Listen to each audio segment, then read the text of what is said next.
Welcome back to the first Takedown podcast. I'm Alex alongside Hunter, bringing you some wrestling news today. Good, man. Just wrapped up an awesome weekend of golf. A lot different than a normal weekend. When it gets April, Masters weekend was pretty cool. Rory, we were just talking about it. Rory ended up pulling it out for sixth ever Grand Slam winner. So it's pretty cool. Seeing that, kind of watching history today. It came down to a playoff, and he birdied 18 after he had just bogeyed it, maybe 15 minutes before that. So it's pretty cool. But I was actually there. I was there on Thursday. Just the vibes from the tournament's crazy, man. It's such a cool event. What's the vibe from a Thursday at the Masters to a Thursday at the NCAA tournament? I would say there's a lot more tension, just especially with an event like that. I feel like there's a lot of tension. I feel like obviously Thursday at NCAA's everybody's excited, and Thursday at the Masters everybody's excited, but you just know, maybe early rounds of the wrestling tournament, obviously the stakes are high, but the biggest athletes the best guys aren't tested, I guess, right away. Sometimes they are, but you kind of get more amped up for maybe the quarters or the semis or the finals, whereas man, right out of the gate, you can have somebody going on a crazy run day one, and like Justin Rose putting himself really high on the leaderboard day one, and then Rory actually going really high, scoring really low, and then having those two doubles on Thursday that kind of crushed his score on Thursday, and then comes back and wins it. So I don't know, just the tension around maybe a Thursday still feels pretty high. Maybe not as high as like a Sunday, obviously. I haven't been there for then, so I don't know. I remember famously, you and I back in 15 was it? Went to the U.S. Open when it was in. I think it was 15. Was it? I think it was 15. You and I went to Pinehurst and watched Sunday at Pinehurst, and that was that leaderboard wasn't as great. I remember us following Rory. I think we were watching Rory and Adam Scott, and so we were watching those guys, following them a little bit. But I remember Martin Keimer won that year. And I think Ricky was up near the top of the leaderboard. That was kind of the guy we were wanting to win. A little bit of OSU, There you go. swag. Look how that ties in. That actually is perfect. Yeah, I got your OSU hat on for this and everything, and just exactly what the episode's going to go into. Well, wow, look at that. Couldn't have done it, but today we'll get off the golf talk, because we could talk about golf, but hey, free golf talk for everybody. You know so much more about golf than I do. Today we're going to go into Oklahoma State's next year, because it looks a lot different than it did this year. And Ricky Fowler, obviously OSU guy, but you're going to do a deep into what probably their starters look like, 10 starters next year, and then some other guys that were going to be coming in and potential red shirts, and what that lineup could look like, because they pulled big names this offseason, and lost a couple champs. So we're going to kind of go right into it, and then I think go ahead. We're going to start from bottom to top again, starting at a 125. Obviously, maybe we can just hit on the coaches first, because last week lost Gilman, who might be their weight coach. Do you think bring in anybody else to? Well, so that I think we were even talking. There felt like there were maybe some ripples, and we had seen some stuff earlier in the year that had kind of happened. Maybe just the way that Gilman coaches, or the way he interacts in the corner, maybe didn't necessarily gel and vibe with what the coaching staff was trying to build there. And I think it was Spratley's match or somebody's match in the Big 12 finals, where there was a video kind of circling around where David kind of kneed him, gave him a little nudge, and then Thomas maybe nudged him about 200% harder, right after that, kind of nudged him back much harder than you would have expected. I think us seeing that, we were kind of like, what's going on there? Like, that doesn't seem to be like a great, doesn't seem like things are going great. And then the story kind of comes out. Thomas did an interview with Justin Bash. I actually haven't listened to that full interview, and I probably should, but he does a full interview with him and kind of talks about it a little bit more.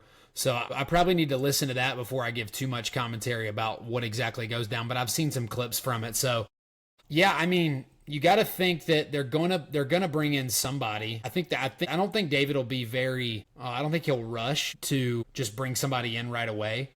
I think he'll take his time and figure out who the person is to bring into that slot and who best fits with their culture of their team. Recently, this week they hired a former coach of mine, actually, which is pretty cool. Lee Roper, who coached me, for a few years in high school and was a mentor to me while I was wrestling in college. So it's really cool to see him hired. Yeah, really cool. He spent 10 years at UNI. When Taylor Lujan graduated, him and Taylor went up there, and then he ended up coaching there for 10 years under Schwab. So I know he loved it up there, and he gets to come down to Stillwater and build something with their RTC.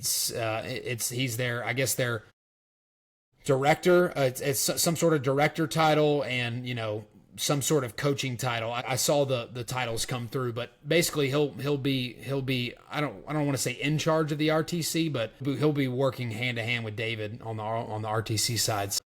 Man, that's really cool, and that sends some shockwaves, right? That'll allow UNI to hire somebody else, and then obviously Oklahoma State still has another opening for somebody to hire. So you kind of think like maybe is that somebody that's a lightweight? I mean, they already have really good lightweights. I don't necessarily think you have to have a lightweight coach.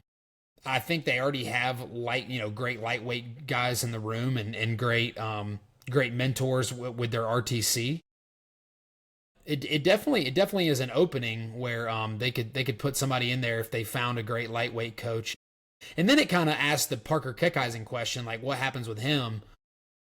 Just because him and Roper had a really good relationship. From what it seems, they were very close.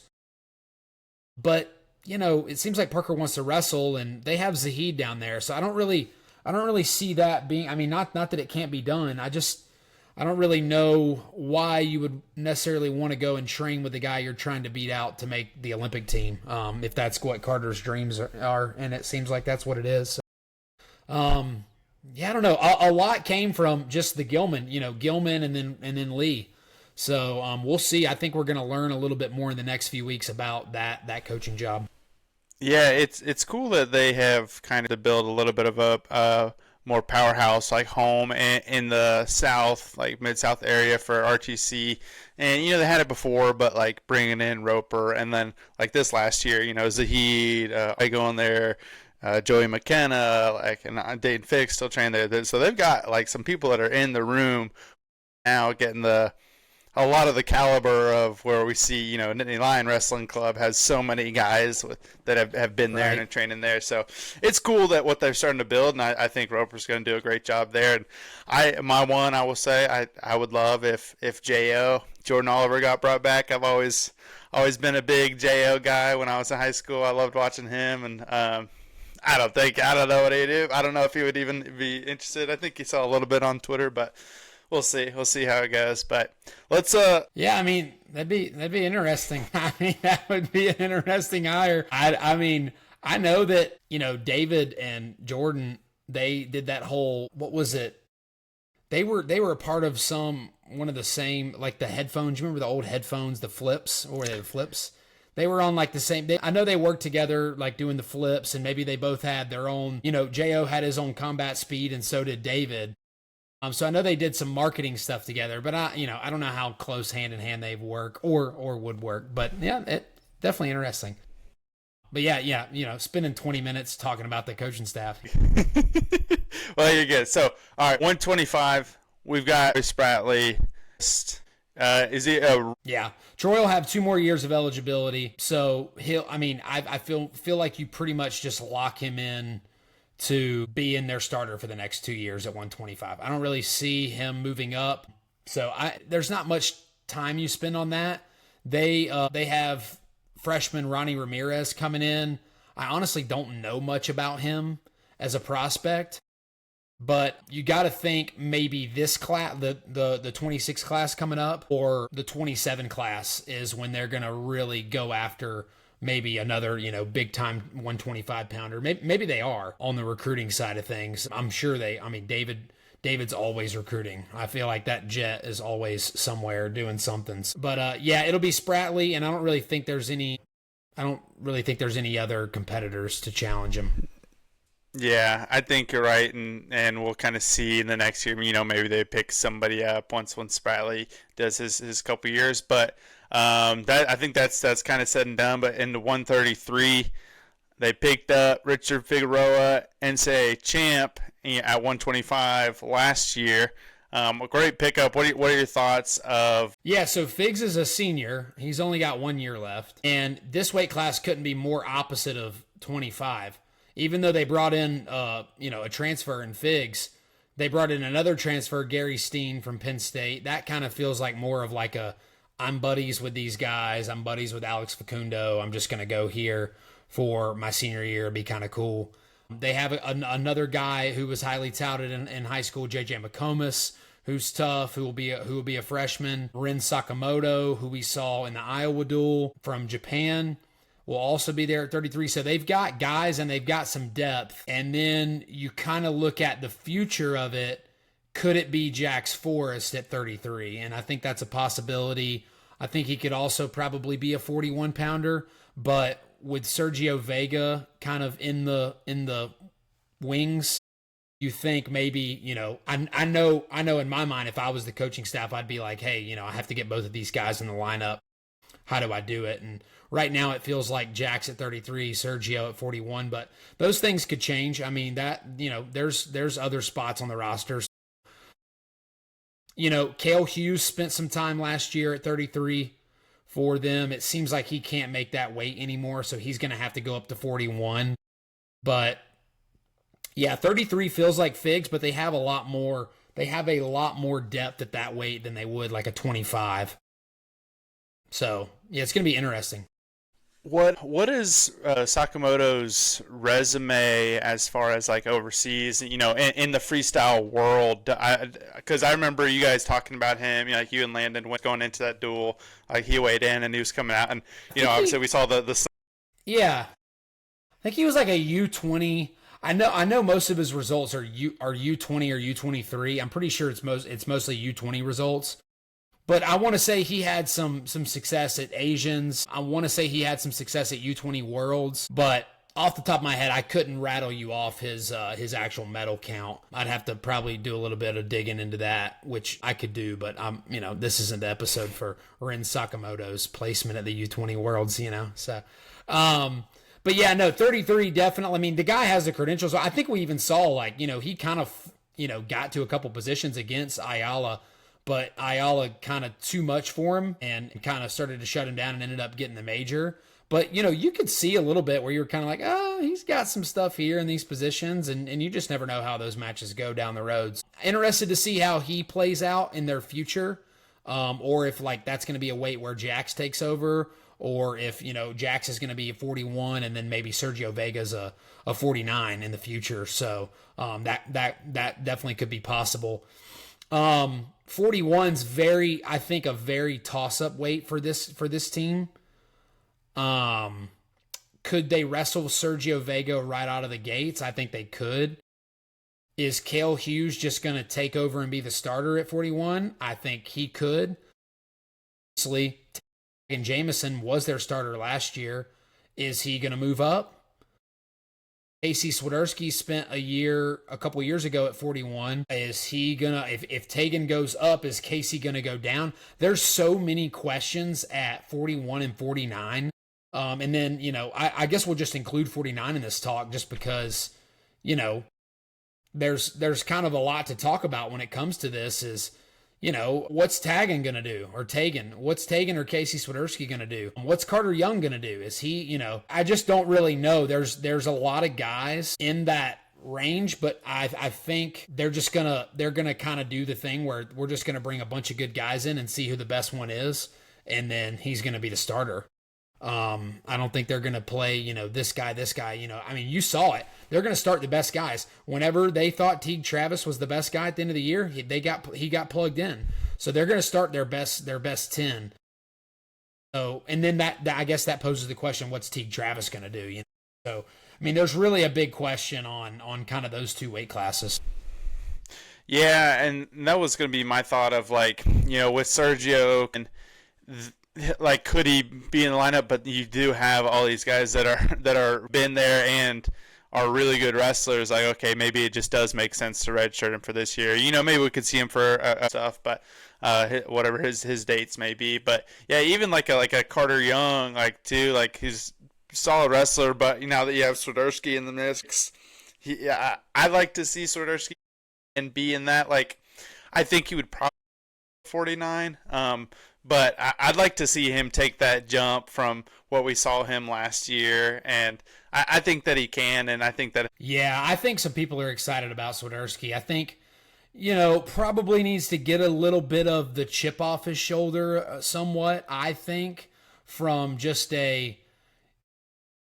allowing some things maybe mentally during the match kind of get to him and frustrated him. And I think you saw that 2 years ago when he wrestled Jordan Williams in the semis. That one just stands out to me in the semis of the Big 12s. Just, you know, letting his emotions get the best of him, kind of acting out a little bit. I don't think that is going to be the culture of what he's going to be surrounded around at Oklahoma State. And I just don't know if that's it. We haven't seen that from those group of guys. You know, we see emotion, but it's all in a positive way, at least from the staff and from the athletes, from what we've seen. So, yeah, 41, 49, if I had to make a prediction, I think Tegan will end up cutting back down. That's just my guess. If not him, we could see Cale Hughes, but my guess right now is that we end up seeing Tegan cut back down to 41 and Casey at 49, or maybe those two guys flip-flop. But, yeah, I mean, that's going to be some battles for those two roster spots. Yeah, like, speaking of that, but do you think? I mean, right now they have Teague at 157 because he was at. Yeah, he started the year at 57, got hurt, and then cut down to 49 at the end of the year to to wrestle in the national tournament or wrestle in the conference tournament, and then he made the national tournament. Yeah, what are they going to do with him? Does Robideau go right away? I mean, or Robideau? I think it's It looks like Robideau because that sounds cooler, but Robideau, I guess, will work as well. That dude's super tough, man. I mean, I'm pretty sure Fargo champ, Super 32 champ. He's won basically everything. He, is he going to be ready to go right off the gate? Right out of the gate? I don't know. We saw Facundo at 57 at the beginning of the year, last year, and so. Man, is he back down to 57? Well, is he at 65? Or is he going all the way up to 74? I have no idea. I think that's what makes it so interesting, is that they have a lot of moving parts and they lost a ton of seniors. They lost a ton of guys and they have a bunch of, they don't have holes, they just have question marks in this lineup. It's not necessarily as clear cut as like a Penn State's is, right? Where it's kind of like, this is what they're going to do. OSU has a lot more question marks. So, yeah, I don't know. 41, 49, 57, hell, even 65 and 74. Those middleweights, I don't really know what's going to happen. You probably have a pretty good idea about what happens at like 84, 97 heavyweight, but man, those middleweights is crazy. Yeah, it is. And I mean, even you throw in like LaDarian Lockett that's coming in training there, like, Saul's going to come in and do, I think, really well on the college level, and I mean, beat some guys last year in freestyle that are already been wrestling college. So I feel like he'll probably still stick to that red shirt because they have so many really good young guys coming in. But this is like, you talk about Oklahoma State picking up some like these transfers and buying them out, but they have a lot of young on their roster. They do. I will say, I'm pretty sure D. Lockett came out and said 2026 NCAA champ. So I don't know if D is just like, hey, I'm going to ride the red shirt game. I think he wants to go right away. So how does that play in? I mean, okay, let's since we're doing this and we're going to do a prediction and kind of, get to where get to actually what we think. I think 57 will end up being Teague Travis. I think he'll make that bump back up to 57. I think D will go 65. I think Facundo will go 74.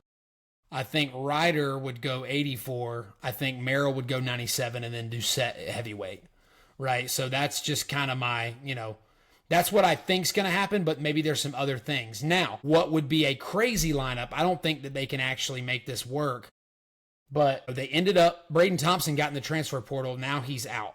He's back at Oklahoma State. So he's not leaving. So it makes me wonder, like, I'm kind of sitting there and I'm like, all right, is Zach Ryder like the biggest 84 pounder in the world? Like, I just start doing stuff in my head, right? I'm starting to like maybe do some math and stuff.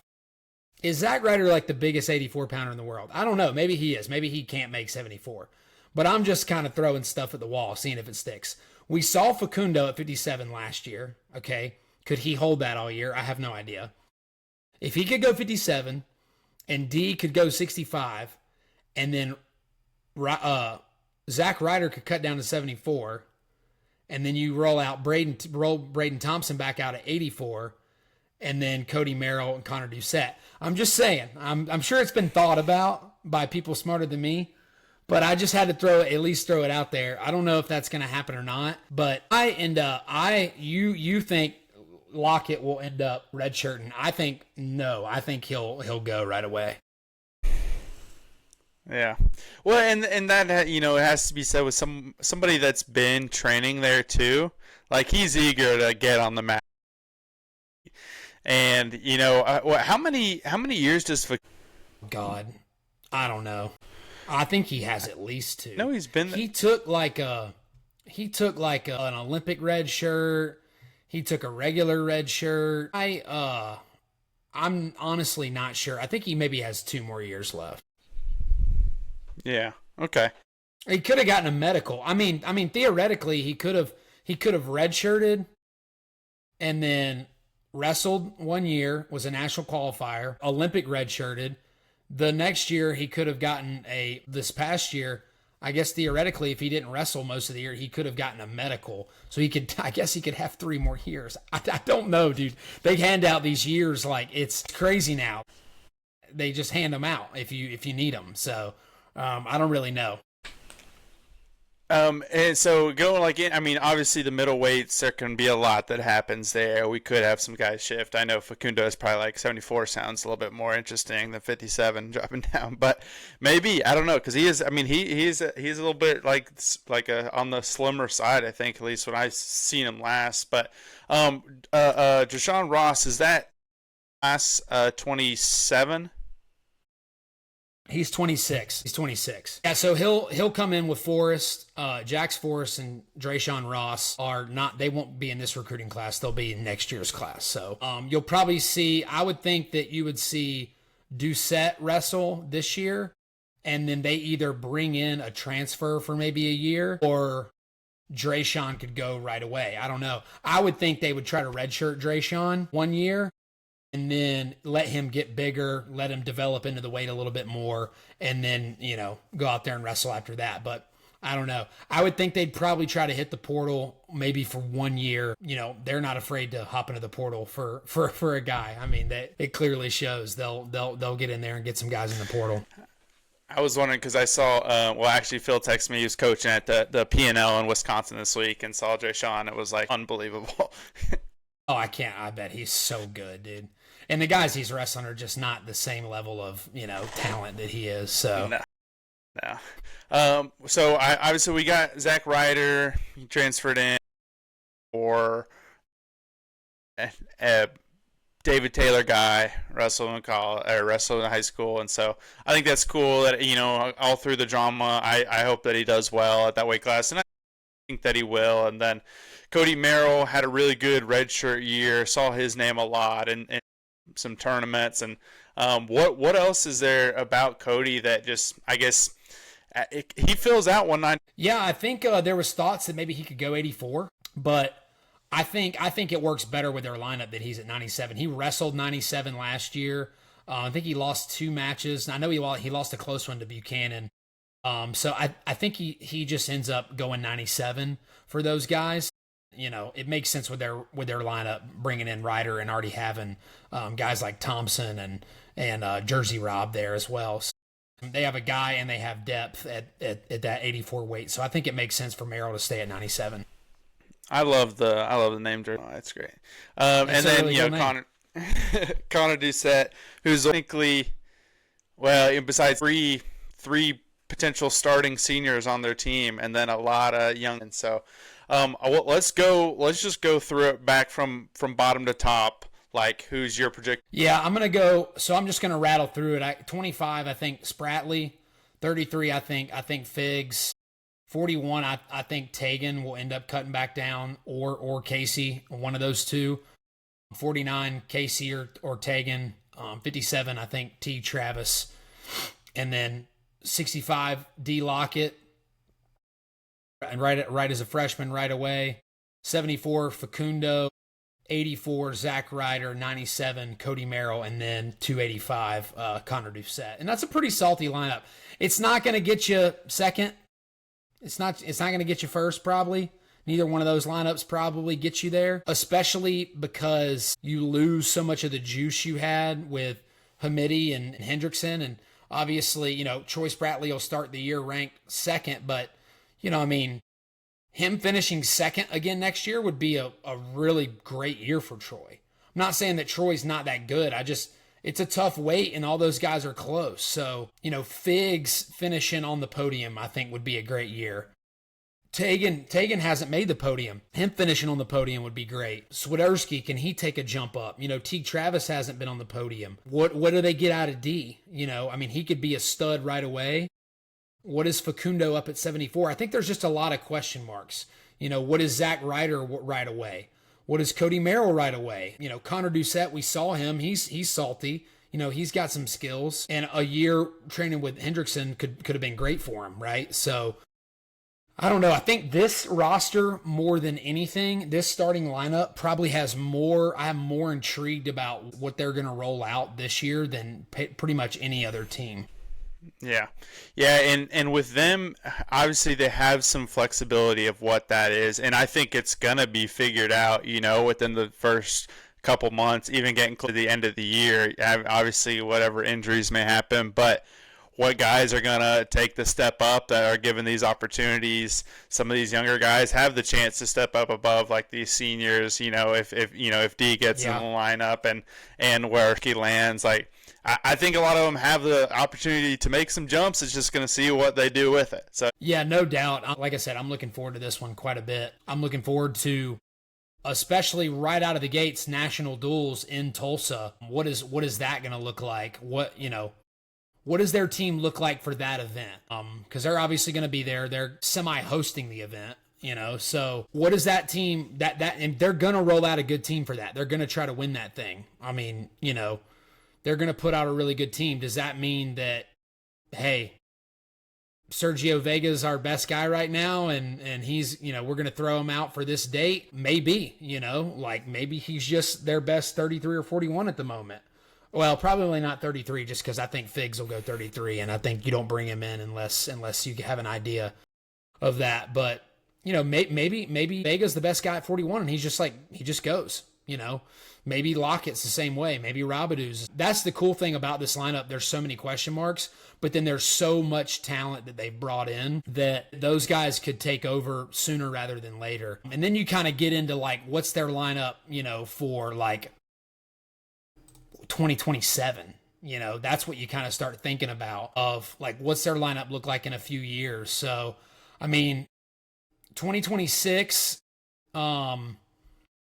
would be that roster we just rolled out. 7 could be, I'm not saying this is what it will be. 27 could be Spratley, Forrest, Vega, Jameson or Swiderski. And hell, I guess one of those guys could go up, but 57, Robidoux, 65, Rocket, 74, Facundo, 84, Ryder, 97, Merrill, 285, Drayshawn, or maybe a transfer, they get along the way. But, man, that's such a fun lineup. You start to get some of those freshmen, in there with that old group, and things start to kind of settle out. I will say the one big thing I'm worried about, not worried about necessarily, it's just that they're going to have to cut down to 30, and they're bringing in a ton of freshmen. So I'll be curious to see what happens with them trying to cut that roster down to 30. Yeah, and I mean, and the thing that we kind of talked about last year is now that Oklahoma State obviously has their RTC, and we're wondering what that looks like as far as bending the rules. But yeah, they got an exciting lineup with some question marks that I think will be decided, obviously pretty soon, like you're talking about that tournament. And I'm excited the guys have the opportunity to take a jump. So we're going to see what happens. I have one question, too, that I want to get your opinion on, because this past week in college football, as far as NIL goes, if you saw go, QB from Tennessee held out for some more money NIL, and then they said moved on. I think it definitely probably will come to wrestling, but what are your thoughts on when that would come to wrestling if somebody holds out for transfer or NIL? It's already happened. It's already happened. It's already happened pretty much. It's definitely happened in football. The only thing different with Tennessee is that it was public. Most of those things are done behind closed doors, where you're not seeing what's going on. You don't know what numbers are being thrown around. In this case, the guy, missed practices, missed meetings, and then they basically just kicked him off the team. I mean, he was basically kicked off the team, and they said, we're moving on, get in the transfer portal, you're not on our team anymore. And so I think that we're going to start to see more of that until there's some regulation around NIL and the transfer portal. So we'll see. I know for a fact that's already happened in wrestling, where one thing's offered, it's not enough, hop in and you go to another school. That's probably been happening for like a while now. Like, that's what's crazy is like, or, hop in, or, say that you almost threaten that you're going to hop in. You don't, maybe you don't even hop in so that you get paid and get more money. And so, yeah, I mean, I know that that's something that's going on.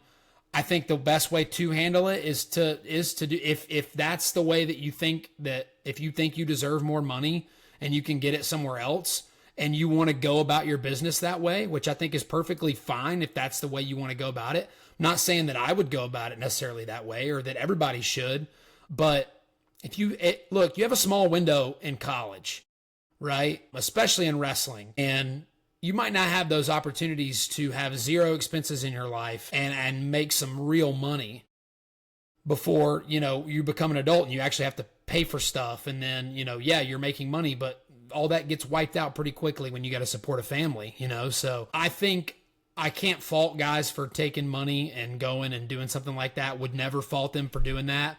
I think you just got to handle it the right way, though. This Nico stuff was handled the wrong way, and now it's public. And now it looks bad for the athlete the way he handled it. And I think that the program did all that they could. The guy didn't show up. You deserve to get kicked off the team. So I think some of those principles still need to be college sports teaches you some principles, right? Like it taught us, some things that helped us later in life. We didn't make any money, right? Whereas like, if we were in today's, you were making some stuff under the table. No, I mean, I think that because of NIL, we're losing some of and I don't want to be like the old man get off my lawn type of thing. I don't want to be that guy, but we are losing some of the value that comes from college sports, the things that it teaches you. And these guys think that because they are, out there trying to get more money, that they can just not show up to things. That's not really how the real world works unless you are the point whatever 1,111,000,001% of whatever you're in, whatever field that you're in. For NFL players, it has worked at times, but there's like 4 of them a year that can do that. I still wouldn't advocate handling my business that way necessarily. I still don't think that's the way to go about it, but That's just me. I think there's other ways to do it. Yeah, it's interesting, and we're still gonna learn more. It's gonna unpack some more, and like, what is there gonna be more? And like, as for me, I want to I want to know details so bad too of like what people offered, but probably shouldn't because for the safety of these kids that are like coming right out of high school. Like, okay, they probably should. We probably don't want to know that they're making that much because they're probably just somewhere out at a regular fast food restaurant, and somebody sees them pull up. So for the security, probably should. Um, I want to know so I can be friends with them. yeah, hey, what's up, man? What you good? So, Yeah. well, that was the Oklahoma State lineup. Some really exciting stuff. I obviously have some super exciting them. Maybe not exactly next year of taking huge jumps, but taking the steps the right way forward. Obviously, what David Taylor did this last year, but hopefully some competitive team races in the next few years. Yeah, I think that's what we all want to get back to, making things competitive again. And so, yeah, this is a good step. This past year was a good step in the right direction for them. And, they got to keep hitting the recruiting trail hard, and hopefully they're getting the same caliber of athletes and able to coach them up the way Penn State does. That's it. Well, thank you guys for listening. You like, subscribe, follow, and we appreciate you guys listening. And next week, I think we got to do Nebraska. I think if we don't do Nebraska, we are kind of throwing some shade. We probably should have done Nebraska this one, as they were second last year, but I think we were a little too juiced to start on the Oklahoma State one. So yeah, we got to get Nebraska. Maybe we'll get Nebraska and a couple more, and then we really need to start looking at some of this U.S. Open stuff, and right before the U.S. Open starts, and then we'll dive into that. Yeah, you're right. Nebraska's always one where they're just sneaky good. They're good, man. They're going to be really good again next year. Yep. All right. Well, appreciate you guys. Thanks.